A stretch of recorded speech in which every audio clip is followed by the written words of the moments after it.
Opa, professor Felipe Fontoura, e nessa primeira aula a gente vai começar a comentar sobre o que é oferta. Nessa primeira aula sobre oferta.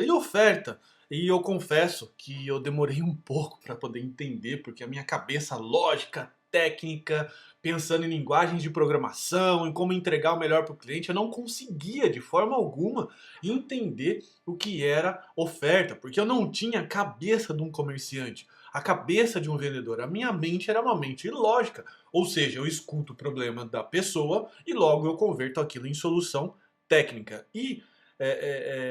Eu tinha muita dificuldade porque oferta não é uma fórmula, não é algo que você coloca, é algo que você precisa perceber. E é nessas aulas que eu vou começar a ensinar quais são os grandes elementos de uma oferta para que você possa posicionar esses elementos e criar um posicionamento e ajudar a criar um valor percebido na cabeça do seu possível cliente, que nessa etapa ele é chamado de prospecto ou possível cliente. Vamos deixar assim essa palavra prospecto e possível cliente, sendo que prospecto é uma palavra um pouco mais técnica. E oferta, então, nessa definição bem simples que eu coloquei aqui, é o principal elemento de ligação externo ao seu produto ou serviço. Porque imagina, você está aqui, né? Você então está hoje aí tranquilo, está estudando, ou então está trabalhando, ou então está até um pouco mais incomodado,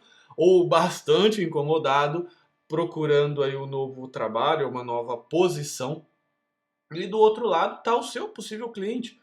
E no meio de vocês dois está o mercado. Então, a oferta é esse elemento que liga vocês dois. Porque afinal, você tem algumas características e ele está enxergando os benefícios próprios.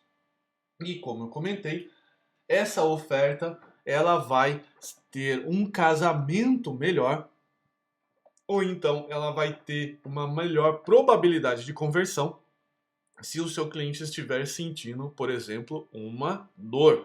Afinal, esse cliente tem problemas a resolver. Ele não vai contratar você só porque você é legal, ok? E o que acontece normalmente com as pessoas que não entendem sobre criar ofertas ou como criar ofertas irresistíveis, que é o que a gente vai começar a falar daqui para frente.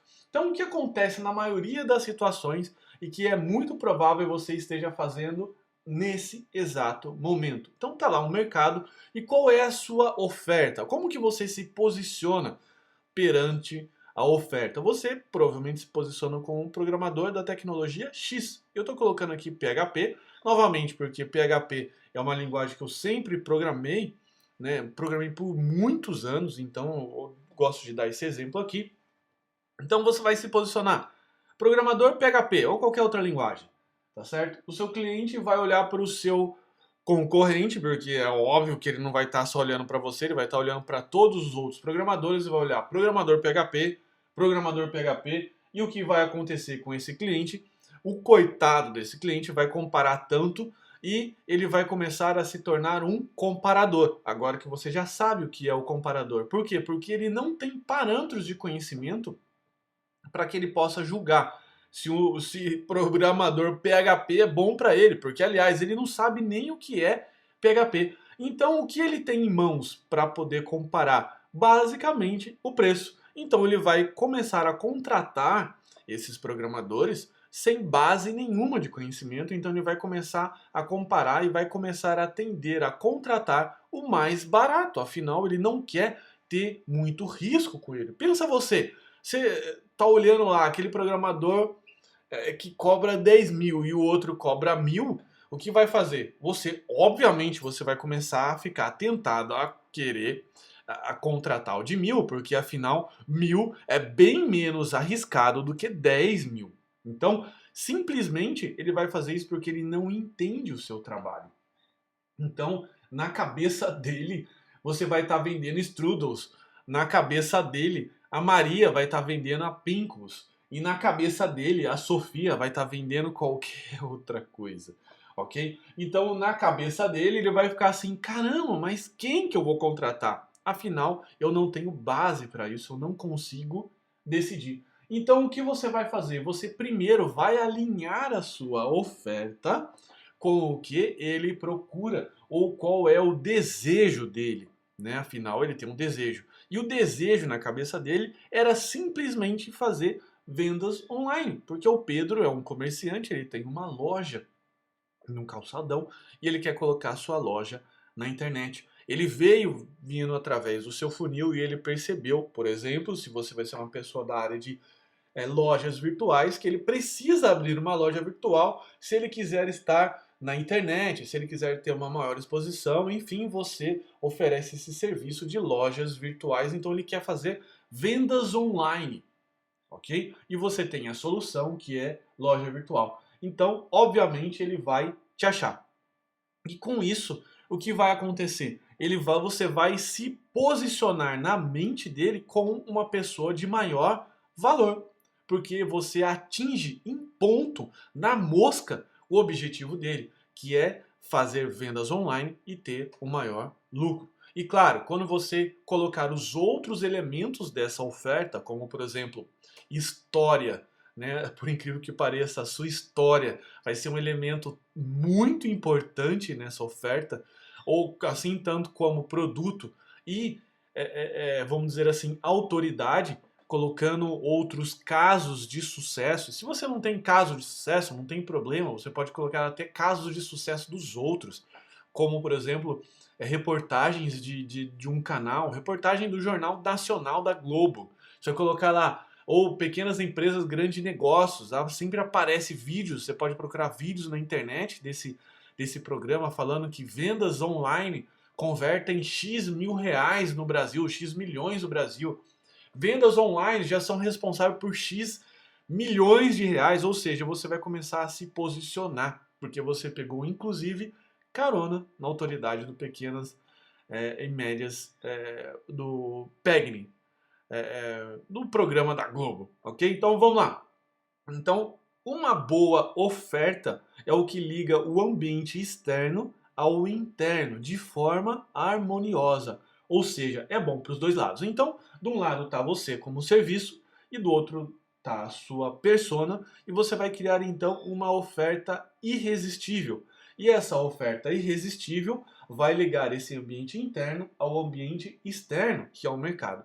Então, nas próximas aulas, você vai aprender, como eu comentei, a criar essa oferta de uma forma adequada, tá certo? Não é de uma forma cuidado, para que a gente não possa exagerar na sua oferta e possa até parecer uma oferta impossível ou uma oferta milagrosa. Trabalhe em casa apenas 5 minutos por dia e se torne milionário da noite para o dia. Impossível, a gente sabe que isso é impossível. Então você precisa mostrar, precisa ter sensatez na sua oferta, ou se a sua oferta for uma coisa quase milagrosa, você tem que mostrar por A mais B que isso funciona, tá certo? Mas com certeza não vai ser esse tipo de oferta, a sua oferta ela vai ser bastante tranquila. Claro que você vai, obviamente, destacar os pontos positivos dessa sua oferta para que ela se torne irresistível. Irresistível, afinal, se você já assistiu, por exemplo, uma propaganda de carro, se o diferencial do seu carro é a segurança, você não vai ficar falando das linhas de design do seu carro, porque as linhas de design do seu carro não são o ponto de interesse daquele público. O ponto de interesse daquele público vai ser a segurança. Então você vai focar naquilo, tá certo? Isso daí é chamar atenção para os pontos positivos. Você não é obrigado a chamar na mesma proporção os pontos para os seus pontos negativos, ok? O mercado faz isso, não se preocupe que você não vai estar sendo desonesto com isso. Então, como eu comentei, nas próximas aulas a gente vai criar essa oferta de uma forma bastante adequada, para que ela se torne irresistível para o outro lado, que é aquela persona, né? Ou aquele seu cliente que você esteja imaginando, ou já até tem alguns clientes daí também. E também vai conhecer em mais detalhes o ambiente externo, que é no caso você e o seu serviço. A gente vai mergulhar nesse lado interno e depois a gente vai mergulhar no lado externo, que são as personas e, o mais importante, os seus competidores. E não esquecendo que a gente vai explorar ao máximo o problema e a dor para que essa oferta ela crie uma percepção de valor e a escala dela perto do valor do montante que você está pedindo financeiramente se torne irrelevante e com isso a pessoa fique louca, maluca por comprar de você e não comprar do seu competidor. Legal? Então, eu vou pedir para que você então compartilhe, já comece a pensar nisso e compartilhe com a gente os elementos da sua oferta. O que você imagina que poderia de ser diferencial competitivo, preços, né? Vamos começar a falar de preço, vamos começar a falar de números, o que você gostaria de ganhar, para a gente saber se a gente está alinhado. Afinal, a gente está aqui num clã, está aqui num ambiente entre amigos, que não tem problema nenhum a gente começar a falar sobre prazos, produtos. Vamos começar agora a falar mais sobre números e vendas? O que você acha? Seria muito mais interessante e produtivo para que a gente possa saber em que escala você está pensando, inclusive. Legal? Então compartilha com a gente lá no nosso diário. Então fica assim, até a próxima aula. Um abraço, tchau, tchau.